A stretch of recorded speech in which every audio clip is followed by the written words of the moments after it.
Good morning, Quadcopter 101 here with a review of the RC leading RC118. Let me double check that I got that right. Yeah, RC118. But before we get into that review, I got to give my congrats to today's Notification Squad winner of a shout out is Sean Mondragon. Sean Mondragon, congratulations to you, guy. He was the first to say first in one of my recent videos, and thus he wins a shout out. So congratulations, Sean. Okay, what do we got here is the RC leading 118. This is actually, has potential. I haven't flown it yet, but it has potential to be a great folding quadcopter. Why is that? Let's open it up and I'll show you why. Opening it up, it does have a 720p HD camera, and it does actually look rather good. It is powered by it is proprietary battery, but it is a 2S proprietary battery, 550 milliampere hour that goes in like so. It is charged via a reverse balance plug, through here. It comes with a provided balance charger, but it is a balance plug charge port there, and it slides into the quadcopter like such. And it's energized by an on-off button on the top. Now, why am I impressed with it other than its 720p HD camera, which is now finally becoming standard? Soon we'll be seeing 1080p, probably next year.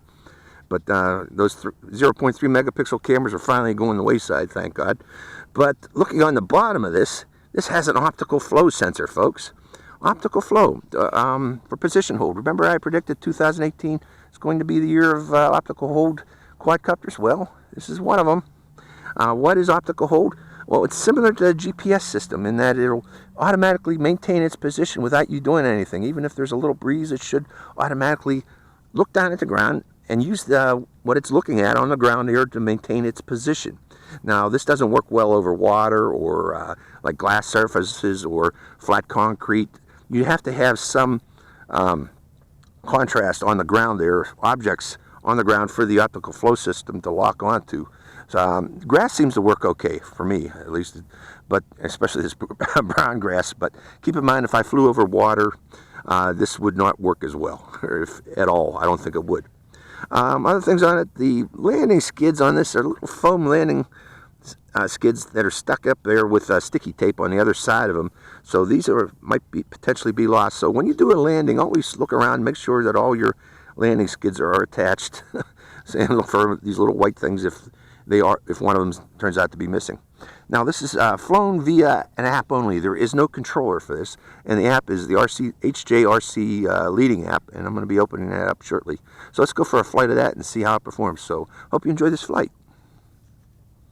Turning it on, and pointing quadcopter off in that direction to take off, because I am going to want to use that as the headless mode direction toward the sun, so I can turn it around here and fly toward me. And now opening up the app. Okay, this is the HJRC leading app, available on Google Play and iTunes. And before we open it up by hitting play, I'm going to hit its settings in the lower left corner there and verify that we do have preview 720p turned on to green. Always check that, folks, with these 720p quadcopters. It's usually down in the settings section.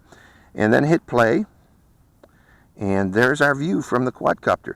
Now, I am going to turn that off to on in the upper right corner so we have control of the quadcopter, and I want to fly it using its altitude hold sensor, so I'm going to turn altitude hold on, and that is the thing to the right of 30% there.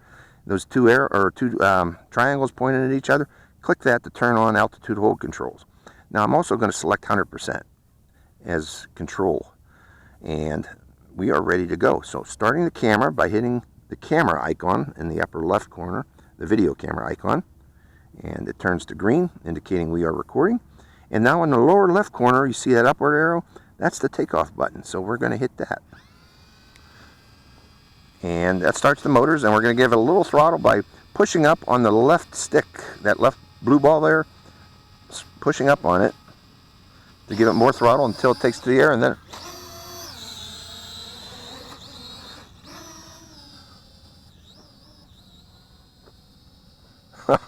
I don't know what happened there, folks. Its altitude hold seemed to be a little bit weird there. I did lose one of those landing gears, so I'm going to go back over to the landing pad here and look for it. There it is. But You're going to need to fly this outdoors, obviously, because of that weird gyration there. Okay, now what I want to do is enter into headless mode. And headless mode is under the gear settings. That's the one that looks like a compass. And then I'm going to give it some yaw. It drifts a bit when you give it yaw, but there it is holding its position again.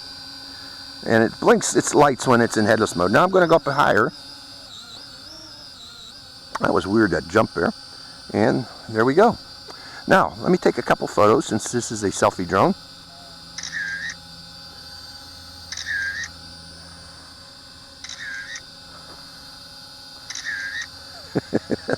Okay, now let's try out, see how this works as a follow me drone. I am going to turn on its gyros sensors, which is, actually I'm going to use my thumb. Let's fly it with my thumb and see how it works as a follow me. Going outbound and then letting go. Let's see if it stops itself. I'm not doing anything. See, that little landing gear came off, I knew that. But it's holding its position well. I don't know about that takeoff though. I'm going to land it and do another takeoff and see if, you know, since this was its first flight, maybe that's the issue.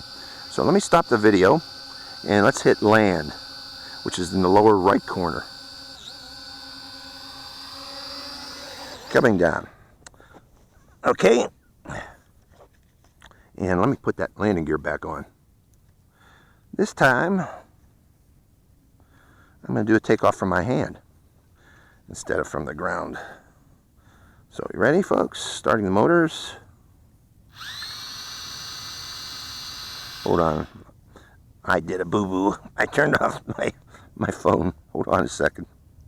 Okay, I'm starting over again. Instead of taking off from my hand, I'm going to use my controls again because it was kind of hard to use one hand and do a one-handed takeoff with these controls. But let's turn that back on again. And again, I want to turn on headless mode. So that'll be our headless mode direction. And starting the motors. And trying that takeoff again. See if we get a weird takeoff again. Giving it throttle. There, I had no problem at all in that takeoff. You know, that was the first flight of this quadcopter when I took it off from over there. So that might have been the issue, you know, the first time these motors started up. Because that takeoff was rather smooth. Okay, so I don't know what the issue was that first one was, folks, to tell you the truth. It's flying smooth now. Going back into view and starting up the video camera again. And let's try this as a follow me quadcopter, actually flying it in headless mode. And pushing forward on the stick. Oh, I'm in 30% mode. I need to go into at least 60%. Try 100. Where are you going? Letting go of you. Okay, let's try that again. I am in headless mode, right? Yeah, so pushing back, and there we go. So yeah, you need to be in 100% with these Wi-Fi flyers. You go into 30%, it's just not enough to control them. 60% even is about the same. So let me get a little closer to this. Its range doesn't seem to be very far either. Again, it's supposed to be a selfie quadcopter, something that you take with you and go take photos of yourself or your family. Letting go of the stick. Let's see how long it takes to settle itself down after I let go of that stick. Notice the water coming on over there, so I'm getting a little nervous here. Turning it around toward me. And this time, let's turn off that headless mode. Headless mode is off. And I want to go up a bit higher. And get into the view. And from way up there, say, hello. Again, selfie drone, mainly for selfie purposes. Let's take a few more pictures from up there. And going up a bit higher. Now again, you know, this camera on this is pointed down about 30 degrees, 20, 30 degrees. And again, its objective is to give you a slightly downward view so you can take scenic photos. Say the Grand Canyon's behind me, although you can't fly at the Grand Canyon. But it seems to do that rather well. And I'm not doing anything, folks. It's just plopped itself up there in the sky. I'll come walk a bit closer to it as it's sitting up there. We'll walk directly under it just to show you. Now again, when you rotate the quadcopter in any direction or move it, it will slide for a bit, but if you let go of the sticks, for the most part it does stop itself and then just hovers motionless once it figures out what it's looking at. Let's go over, let's turn to the right. Actually turn to the left, I meant. And go off forward. A little farther forward, a little further forward, and get a different view of myself from over there. Letting it stabilize and turning to the left, and there I am down here. See the water over here? I'm getting nervous, folks. Although this part of the field looks like it's been watered already. I have been doused here a couple times already by those timers. So, well, let's give me a nice long flight time on this thing, I'll give you that. Let's stop the video and start it again, just to make sure that I am getting video recording. This time, let's walk over. I'm going to walk over here and turn it in this direction now. See, again, all this is not an acrobatic flyer. This is not a maneuverable flyer. It's a platform that you put a camera on, take a couple pictures, take some videos, get different angles. It just hovers. You know, it's a hovering platform that does it all by itself, and it does it rather well, and it's giving me quite a bit of a long flight time. I'm surprised. Going over in this direction now and repositioning, pointing it in this direction and getting into the picture. Whoop. Going over here to get in the picture, and there I am again. I'm a good 10-15 feet in the air, just hovering up there, and using that as a photo platform. Again, the idea is you go hiking, you carry this with you in your backpack, and you find a scenic area and you just plop it in the air and do exactly what I'm doing right now, getting different angles of the area from the air. And it seems to work rather well. I'm surprised. Keep in mind, this thing's under 50 bucks.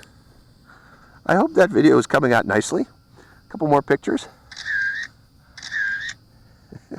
It's actually doing a dang good job. I hope there's not minimal, or I hope there's minimal jello. Okay, let's come back down, closer to the ground.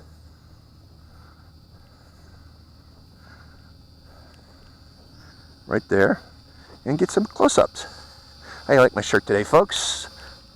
From, I believe, Erie, Pennsylvania special.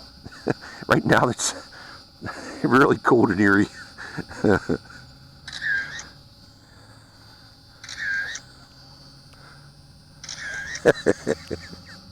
So yeah, this thing's flying a long time. Actually, I kind of like it. And again, that first takeoff, I think, was because it was its very first takeoff. Its motors needed to loosen up a bit. Okay, I don't know what else to do, folks, except fly this until its batteries die. Although I'm seeing, yeah, LVC warning there. I was seeing LVC, and there it is. That is its flight time. We will stop its video. So, this actually is not bad. I kind of liked it. I hope its video came out well. If it did, this would be a neat quadcopter to have, folks. In fact, if it did come out well, I'm going to probably keep it for myself. So I hope you enjoyed this. The RC, what was the name of it? 110? 118, one of those. I'll put it on right here, what its name was. So I hope you enjoyed this flight. This is Quadcopter 101, signing out.